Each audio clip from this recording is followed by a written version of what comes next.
Well, hi, everybody. We're starting a new podcast that is going to be exciting. I am really anxious to get this underway and introduce you to a friend that has been a great follower of my podcasts. And she approached me with an idea to do one with her, and I liked it. So here we are. And to make it a video podcast, not just audio, trying to move things in the video direction. So, Jenny Geyer, welcome. Great Thank having you. you to be able to do this with you. This is so exciting to finally get this off the ground. We've been talking about this for a while, and we had to brace ourselves through that slog of April and retrograde, Mercury, and all of that. So I'm glad we finally made it here. That was so true. Jenny approached me back in, I think, February maybe, and I had to move. So that was one. I had to get all of this set up, and that was one thing. And then kind of got there, and it was like, okay, whoa, wait a minute. We have got some really not good astrology for starting something new. I mean, anything new, especially something that we want to last. So we just flat went with what the chart said, and we tapped the brakes on it, and we're patient. You probably have been chomping at the bit to get this going, I think, I think it but was the right amount of time I needed to kind of relax into what this would look like. So I think it was perfect for both of well, us. and now does it feel right? Because Yes. today, as we're releasing this, Mercury is completing its shadow. I mean, it's moving on. So, good Yes. And that was space, right? Yeah, absolutely. And also, I mean, right off the bat, I mean, I saw the charts weeks ago when I looked at this timeline, and the Sun conjunct Uranus today, Monday the 13th, is a Mhm. really, really nice aspect for starting something new, for sure. Yeah, it is. It really is. So this is perfect. So thank you for playing with this as well and following the stars and being willing to say, yeah, and I mean it was like a month or more that we set this aside because Yeah. it's been challenging energy, but now voila, and we'll talk about this in upcoming episodes, but we're getting ready to move into Gemini season, and that's really good for what we're doing because all of everything is going to be in Gemini at the same time. So that's all about new beginnings, new communications, multiple projects, everything. It New just all friends. fits. New friends. Yeah, exactly. Exactly. Okay, now the format of this is Jenny is going to walk us through the week. And I know there are a lot of weekly forecasts out there, but you have not heard the way she communicates. And I've seen some of the things that she does both in writing and in electronic communication. And I think you're going to love what she puts together. So, this is the moon to sun weekly forecast, Monday through Sunday. Perfect. So, Jenny, let's just launch in. I know you have some great material for us. We're going to put some charts up when it's relevant, and you just walk us through the week. All right, sounds good, Thomas.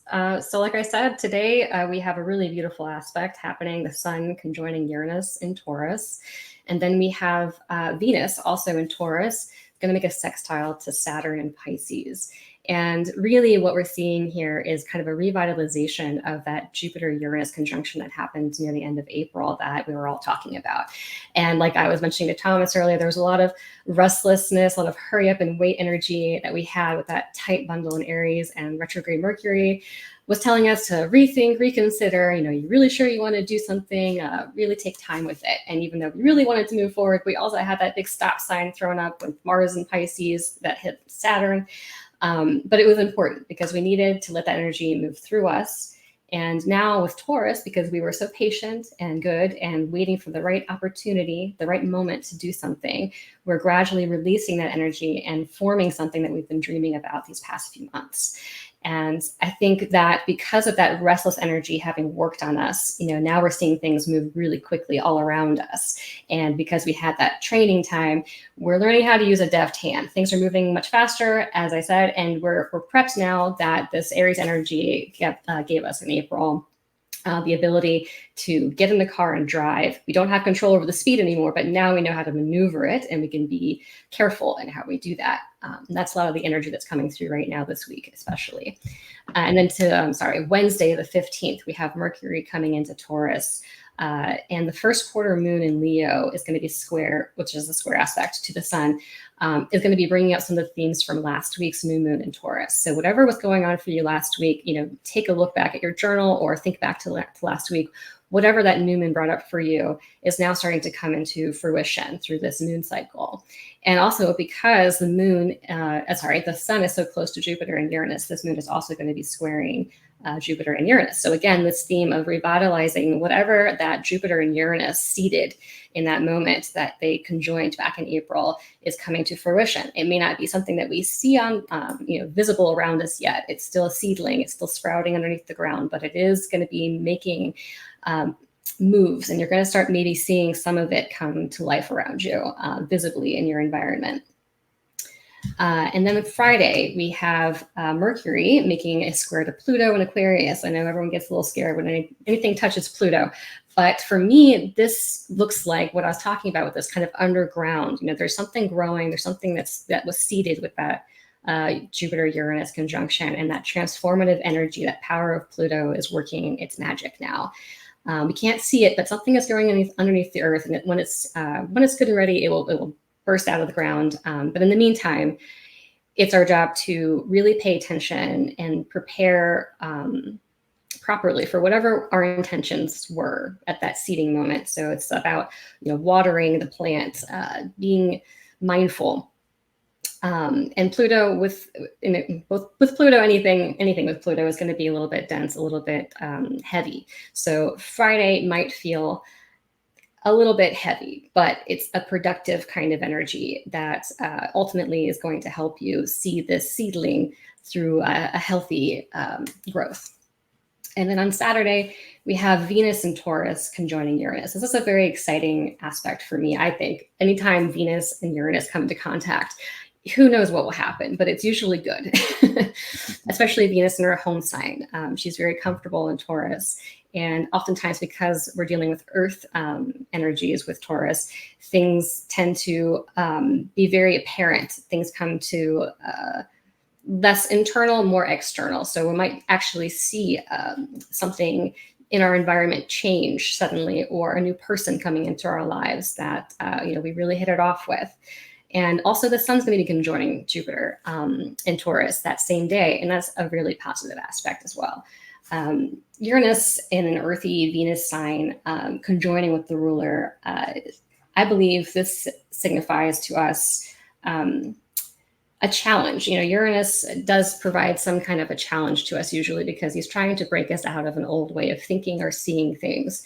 And when we're asked by Uranus to break free of old molds and views of how we see ourselves in the world and our relationships, it's because there's an upgrade happening, right? We're all getting this big surge of energy, and we need to process it. We need to move it through us because energy has to move.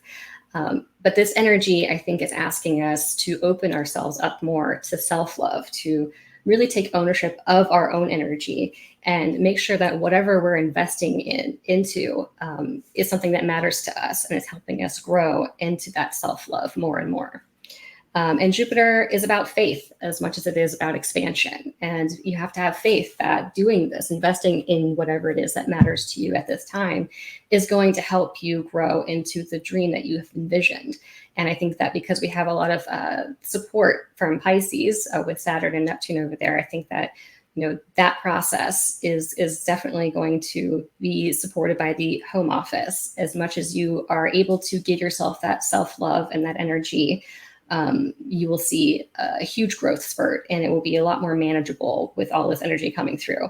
So speaking of, now Sunday, we have the sun sextiling Neptune in Pisces. Again, this is a nice little support aspect from the home office, but it's also reminding us that enlightenment means nothing if it's not shared. There's a really important part of the spiritual process. I think that some people kind of forget, and it's easy to kind of, go the route of spiritual bypassing, which is kind of, exiting from the material world or exiting from society because it's too daunting or it's too draining. And it's very difficult to be spiritually enlightened and, be in the world. But it's very important because without that element, we're not having the effect that we want in the world. We're not going to be seeing the fruits of our labor if we don't bring it out into the world. So I kind of have this this phrase that came to me, and the road to hell is paved with good intentions is something that we've all heard. But for me, what that really means is that it's good to have intentions when we're doing manifesting work, when we're co-creating with the cosmic energies. Those intentions are the seeding point. Those intentions are that spark, that desire to see something come into fruition. But it doesn't come into fruition until you bring action into the material world. And that's where that energy is going to help us, because when we are able to actually move that energy forward, when we're able to work with it, then we start to see it manifest around us and into the real world. But it all starts with that seeding moment. And then we start to think about it and strategize and plan it. And Mercury is giving us that support right now. And then as soon as we have that plan in place in our minds, we can start taking those steps one by one in the real world to start making it real. And I think that the final aspect that I have on Sunday that I think is going to help us see those steps start to help us to actually start taking those first steps is that Mars is going to be conjoining the North Node in Aries.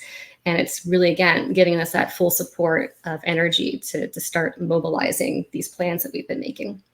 Well, that's a great walkthrough. Thank you. It just boom, boom, boom right through the week, right? And now there's something that I'd like to play with a little bit here for a second, if you would, because, I've been harping on my podcasts on the bundle, right?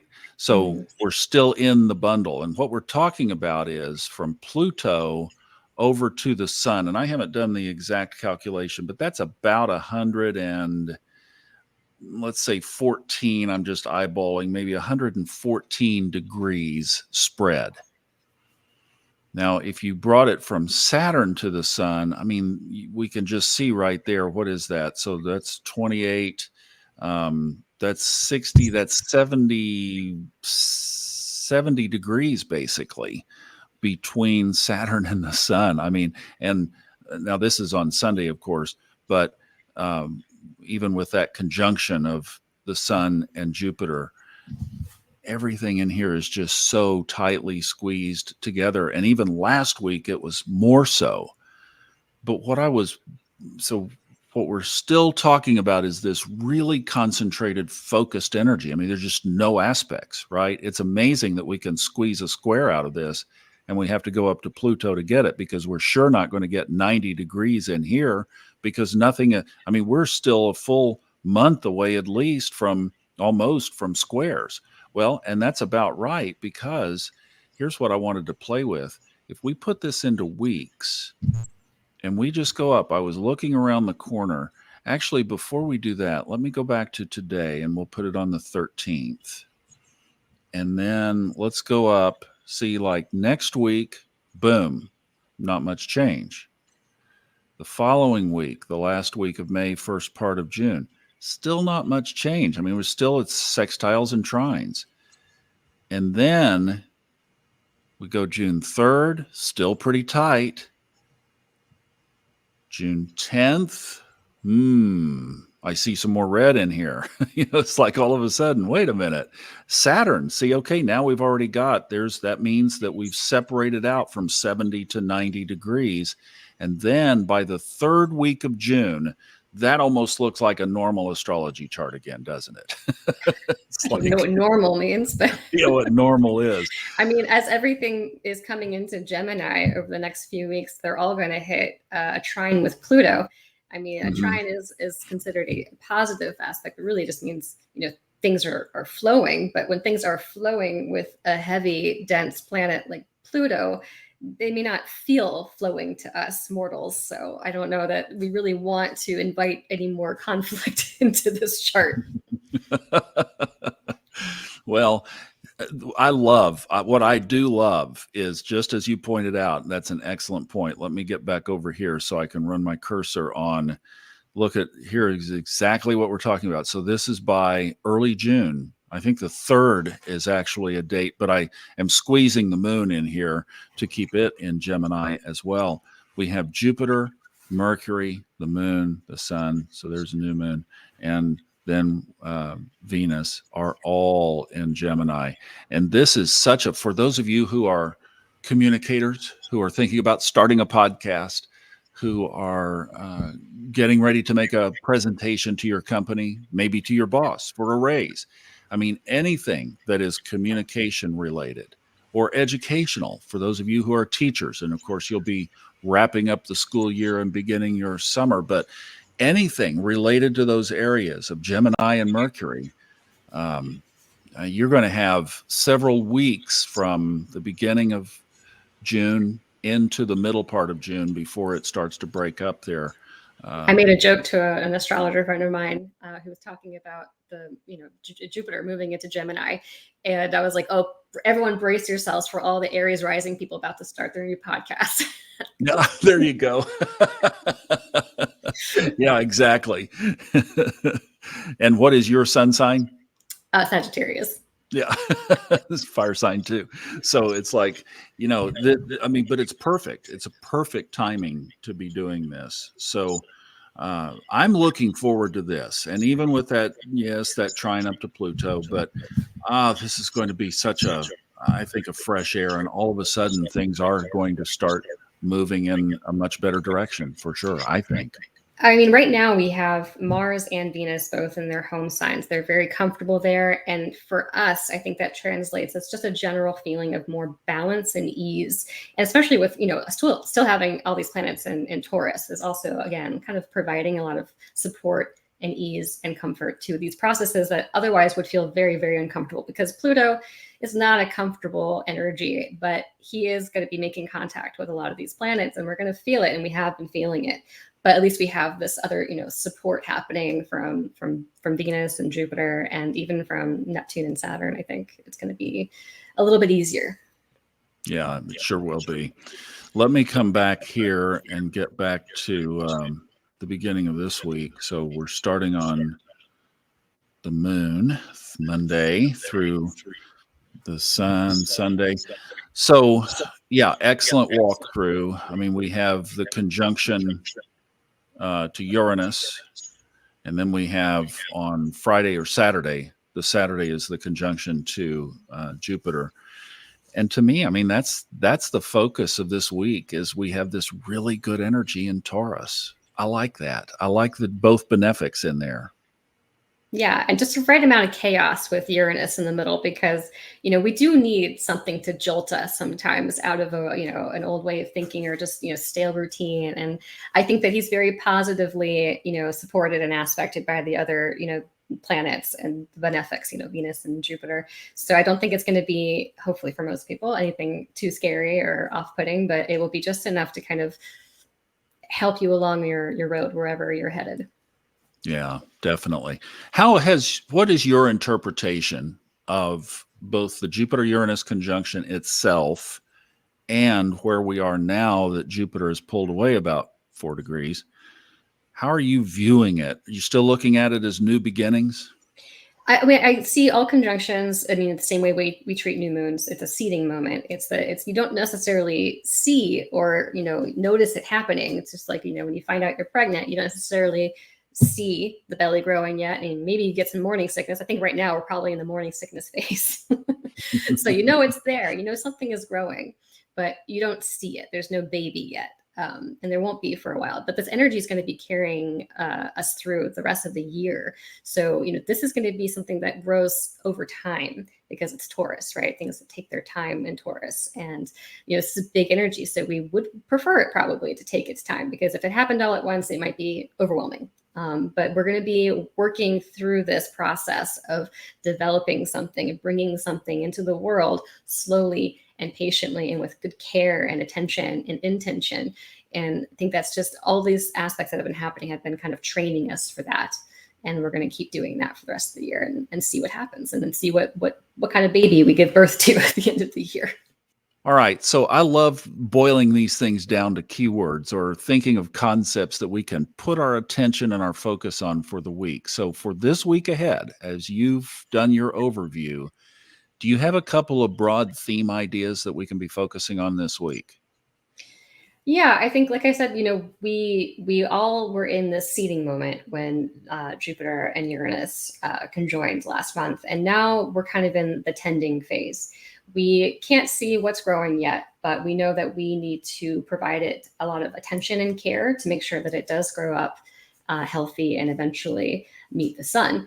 And in this moment, it's tricky because it's hard to tend to something when you can't see it and you can't see how it's growing. But I think that's why we have such nice nurturing energy happening right now. It's about staying in momentum with whatever it is, whatever you started last month is on its way. So just be mindful, be careful, but be nurturing and tend to your garden. Okay, I love that because I'm out here in California now, and like you in St. Augustine, getting a lot of sunshine, and I'm trying to grow a few things out on the patio. So when you think of tending the garden, to me, that's, well, constant watering because it's dry here. So we keep water going. Also, uh, you notice a few things that need to be trimmed and removed so that new things can grow. That's Right. part of it too, Sure. right? Yeah, absolutely. I Pulling mean, stuff being out that mindful is about seeing what needs to be done and acting appropriately in the moment. And that requires, being present. So, I mean, that's always important. But yeah, as you pay attention to your garden, you'll see what's needed and when to step back and let nature take its course. There's a little bit of that too. exactly. Well said. Jenny, thanks. This has been great. Yeah, my pleasure. This was great. Have a good week.